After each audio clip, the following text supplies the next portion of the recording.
It started on a Tuesday that smelled like rain and cut grass. The kind of ordinary Tuesday that makes you think you're still living the same life you always have. Until one small thing, a polite knock, a clipped note tucked under your door, a smile that doesn't reach the eyes tells you everything has quietly rearranged itself.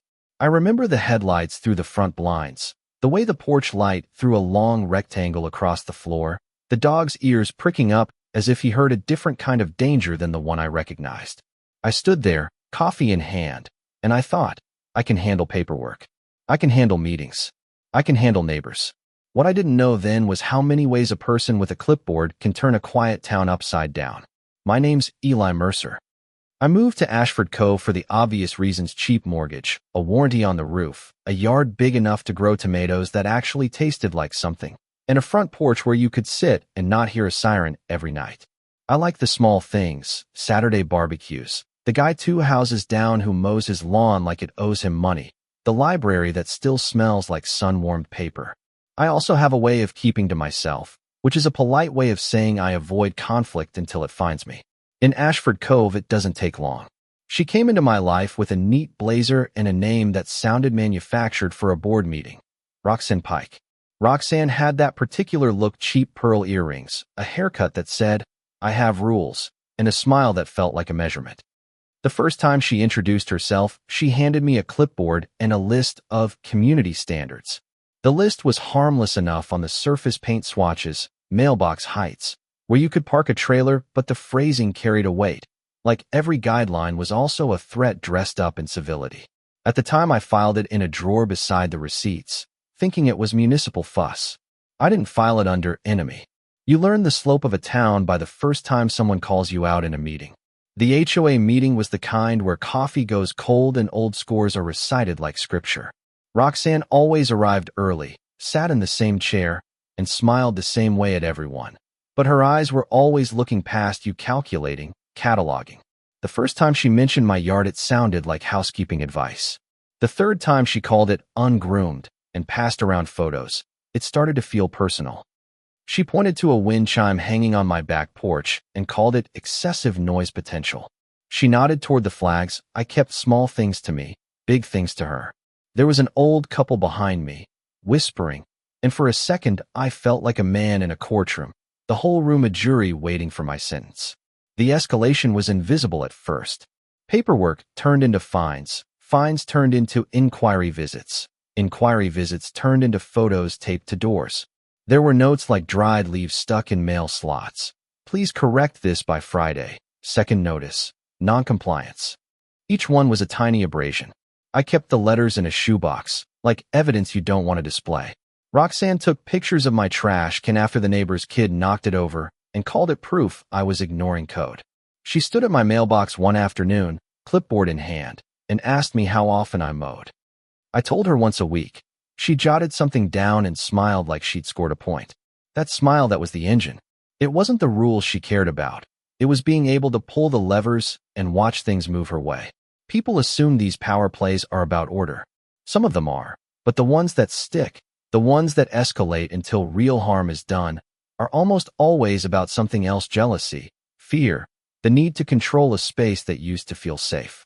Roxanne's power was a slow weathering. She made small, precise infringements into a pattern that looked like caring and felt, to those who noticed, exactly like harassment. I started to notice other things around the house: the tiny scuffs on my mailbox that were there the day Roxanne inspected the street, a half-full cup of coffee on my porch table that I was sure I left inside, a camera light blinking on at night across from my property. It gnawed at me, the sense of being watched. I'd grown up in a world where privacy was an abstract ideal, a filter in a photo. Here, it was collapsing. I decided to start collecting my own evidence, which is what you do when you realize the ground under your feet is being mapped by someone else. I bought a dash cam and motion lights. I started logging dates, times, descriptions, making a folder thick with receipts and photos and notes that earlier me would have called paranoid, but later me would call meticulous. That's when I met Margot and Luis, a couple who owned the little greenhouse with the sagging fence 2 doors down. Margot works in town for the county registrar, and Luis runs a small mechanic shop. They were the kinds of neighbors you want. Honest, talkative, and willing to bring over pie when your power goes out. Margot pulled me aside one morning and said, quietly, "You're not the first." She showed me her own folder photos of the HOA board treasurer walking across her yard, of letters demanding she remove a statue that had been on her porch since 1999. She'd fought them and tired. They'd levied fines that nearly bankrupted them, and they were still every week sending notes that read, "Further noncompliance will result in action." Action was a vague word with a blunt edge. We started to assemble. Margot, Luis, me, a retired schoolteacher named Hank who could read budgets like people read novels. We compared notes. We compared dates. We found patterns, times when board members would inspect properties right after a neighbor bitched about something trivial, or when fines conveniently multiplied right after an election cycle. Roxanne's reach was longer than clipboard photos. She had allies, people who sat on committees, people who'd been given small favors in exchange for quietness. Once you peeled back the niceties, you saw favors in the form of approved variances and quiet nods that let certain families keep things the rest of us couldn't. But the town is never so simple as good guys and bad guys. Roxanne had her story, too, and that's what makes it sticky. She'd moved to Ashford Cove years earlier, sold a house in a neighboring community that she said had neighborhood problems, and made it her mission to remake Ashford in a different, stricter image. She had lost that she framed as responsibility. She'd lost a business partner. She'd been taken advantage of once. She'd watched her own parents' street fall into disrepair. Those were real things, and she used them as justification for a kind of moral housekeeping. She believed in order because chaos had burned her before. That doesn't excuse what she did, and in fact it explains it in a way that is uglier. Someone who believes they are the sole guardian is dangerous because every slight becomes a personal affront. So we planned, not like in the movies, not with dramatic music and spy vans, but in practical increments. We started by documenting everything properly. Not the blurry photos that could be dismissed as he said, she said, but time-stamped video, copies of receipts, logs with witness statement signatures, dates, corroboration. We learned the HOA bylaws better than Roxanne did. We read them until the language turned into loopholes, and then we trained our eyes on those holes. We filed formal complaints with the board where necessary, and when the board stalled, and boards always stall when someone powerful is involved, we escalated to the county. I drafted letters and rewrote them until they felt like they would sting in the exact right place. Margot did interviews with the local councilwoman. Hank sat for hours on the porch retyping meeting minutes into clean transcripts that would be admissible if it came that far. We acted like a small courtroom, because sometimes the best defense is to be the kind of evidence that cannot be waved away. Which is not to say Roxanne didn't strike back. She doubled down in a way that was almost theatrical. One afternoon, I came home to find my back gate latched in a way that made it impossible to open. The lock was a cheap padlock looped through, not a note, not a polite request, just a last-minute blockade. I cut it off with bolt cutters because you don't live in a locked backyard when you have a dog who needs to run. The next week, my mailbox had a smear on it. Someone had dragged dirt across the slot, and inside that smear was a sticky residue like glue. There were fresh photos of my porch online with a caption that read, "Neglect of neighborhood standards." I called Margot and she laughed, but not the funny kind, the weary kind. "They want you to react," she said. "They want footage. They want you to say something they can use in court." Roxanne's tactics escalated from paperwork into trespass. There was a night when the motion light snapped on across from my house at 2 a.m, and through my blinds I saw a silhouette cross my lawn. I grabbed my phone and filmed, the way you film a storm, hands shaking from adrenaline. The video caught someone on my porch, flicking through my mailbox, then moving toward the back where the old box of mail I'd left on the table sat. I called the non-emergency police number because I didn't want to be the screaming, hysteric neighbor, but when the officer asked me to describe the suspect, I said, "She wears pearls, she's meticulous," and the officer's face tightened. They came over and wrote a report. We had a report. We had a time-stamped video. That should have been enough. It wasn't. In Ashford Cove, appearances matter, and Roxanne's public face was immaculate. She'd teach classes on community involvement. She'd bring cupcakes to charity drives. She'd stand in front of cameras with a grin that read, "I care." Who are you more likely to believe? The woman who brings pies to the town fair, or the man who runs a tongue-in-cheek blog about his tomatoes. The officer made a note, took the video, promised to follow up, and the follow-up never landed. The board issued a statement that read like an apology for any misunderstanding, and the neighborhood Facebook page filled with comments about civility and the importance of standards. Roxanne kept smiling. Public humiliation was another tool. At a board meeting, she played a looped selection of photographs she claimed were community violations. She used my name in a way that felt like a rope being tightened. Eli Mercer has repeatedly neglected the standards set forth in Section 7. She sipped water and watched the effect. People in the room nodded slowly, some with genuine concern, others with the quiet relief of someone who found a scapegoat outside their own family. I stood up and said my piece measured, deliberate. I didn't shout. I didn't cry. I presented my own folder, timestamps, receipt copies, neighbor statements, a series of photos showing the week the HOA treasurer had approved a variance for his own property. The room simmered. Roxanne smiled, and then, in the slow, practiced way of people who are used to getting their way, she called for order. She suggested we take the matter to mediation. That was the same as asking us to do nothing while she continued. That's when things got personal. Roxanne crossed a line that has laws attached to it.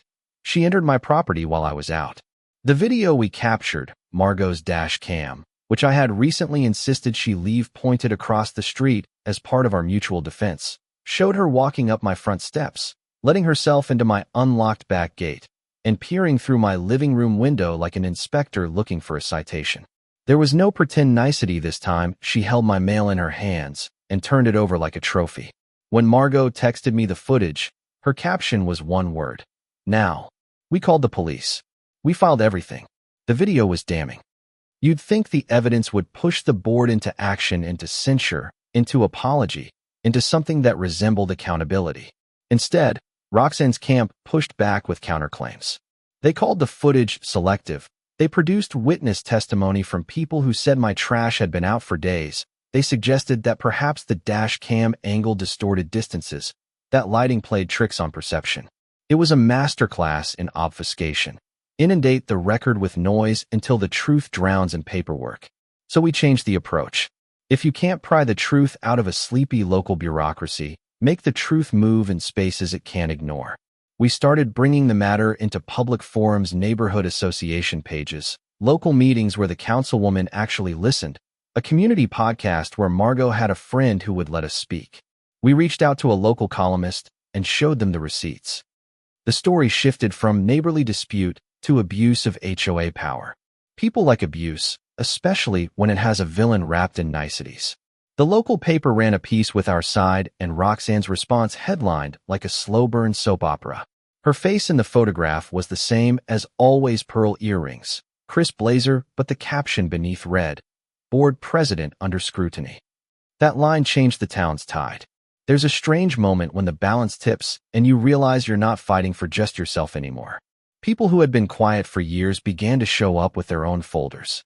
One by one, their stories matched mine. Fines that popped up after gardening disputes, sudden threats to revoke privileges, inspections that never occurred to them until a neighbor complained. We were no longer a small group of disgruntled homeowners. We were a column of inconvenienced citizens who'd had enough. And yet, Roxanne did not go quietly. She doubled down on the theater. At the height of the drama, she organized what she called a community standards walkthrough, an event dressed in the language of civic pride, but designed to intimidate. She walked the blocks with a posse: board members, allies, a man with an official-looking camera who filmed while Roxanne pointed. She stopped on my lawn and read off alleged infractions. The camera captured it, and so did my neighbor Natalie, who ran to our porch with her own phone. I remember the strange irony of the light that day. Sun bright, but cold, like a stage spotlight. Roxanne's voice was smooth. I could hear the satisfaction in it. If everyone would comply, she said, we could maintain the value and dignity of Ashford Cove. The words were a weapon shaped like civility. The confrontation that finally broke the situation into pieces was not dramatic in the way movies stage final fights. It was messy and human and full of the small cruelties that built up over months. It started with a mailbox again, but this time, instead of finding a note or a smear, I found my daughter's photograph folded inside with a bright red mark across it. That photograph was a picture from years ago taken at a family reunion. Seeing it with a red X was a threat the size of a stone. I'm careful here in how I say this. The photograph had nothing to do with the neighbor's quarrel, but to me it felt like the last decency someone was willing to throw away.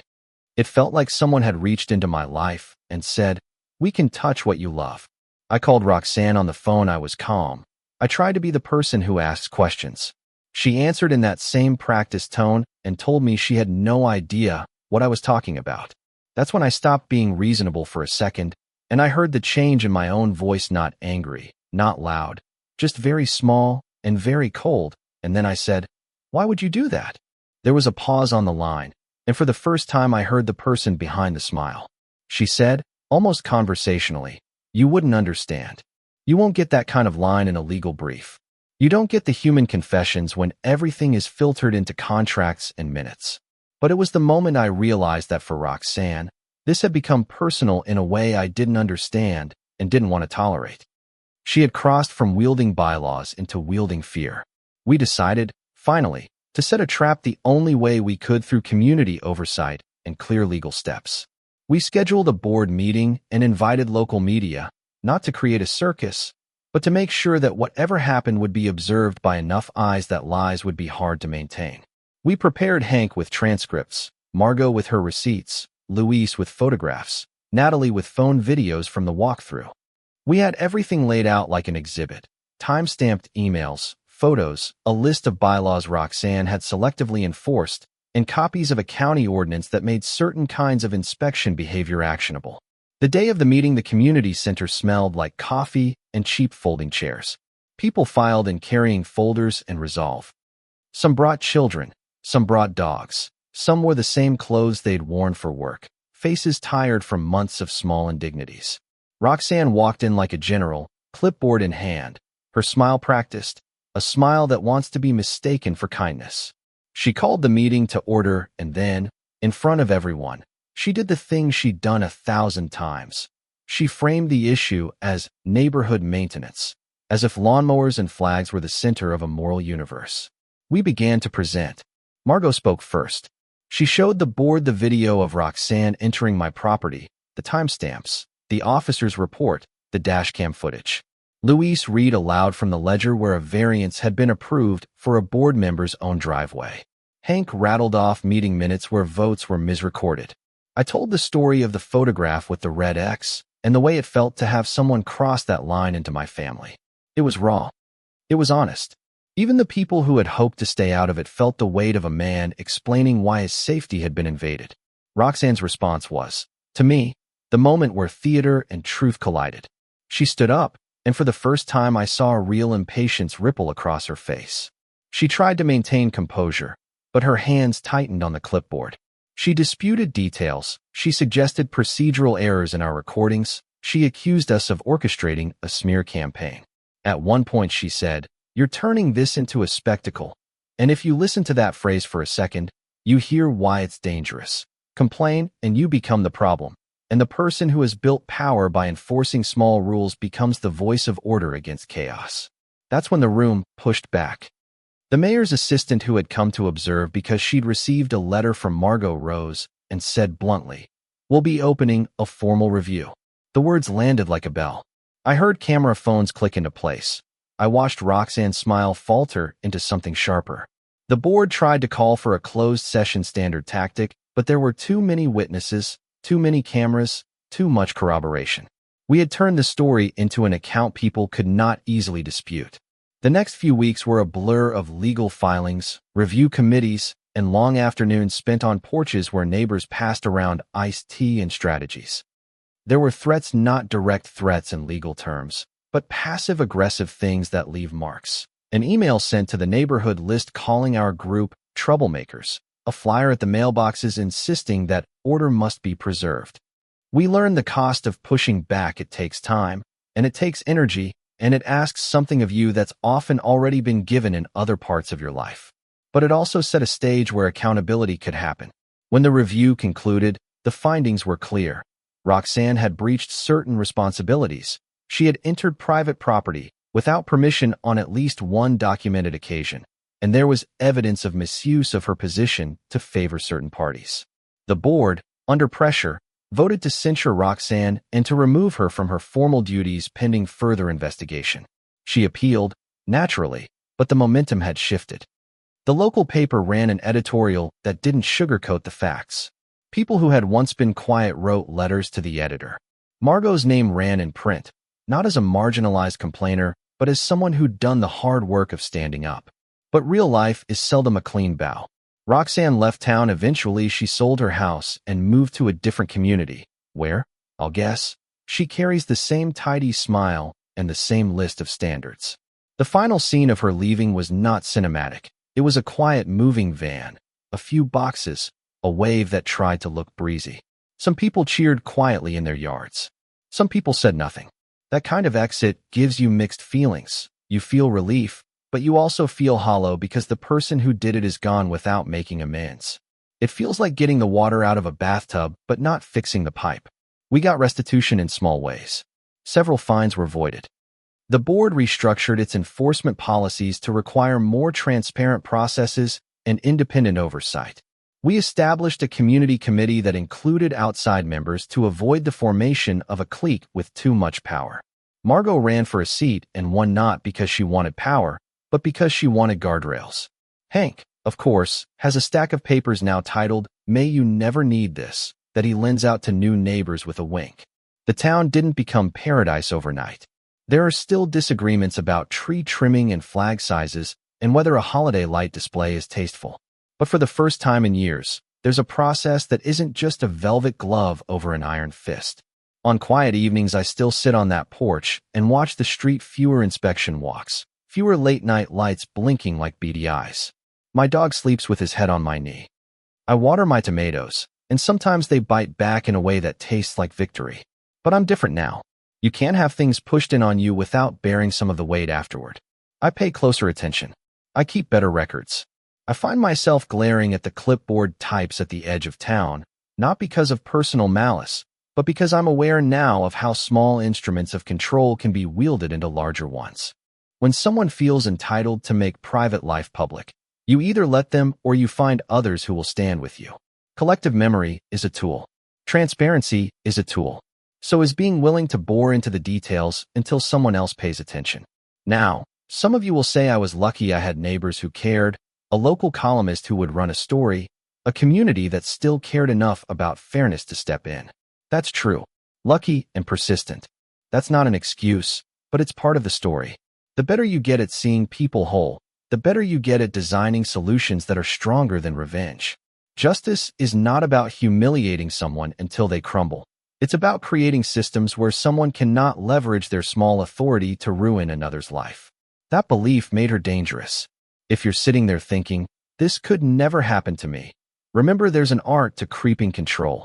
Take small things, normalize them, and then extract compliance. That's how power consolidates. 5.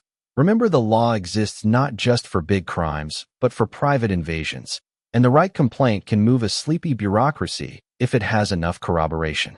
I tell it because there is a dignity in honesty and because the opposite of being watched is not hiding its documentation.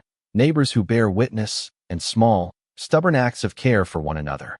If you live in a place where this could happen, look around quietly, kindly, and maybe print this out. Keep it in a drawer.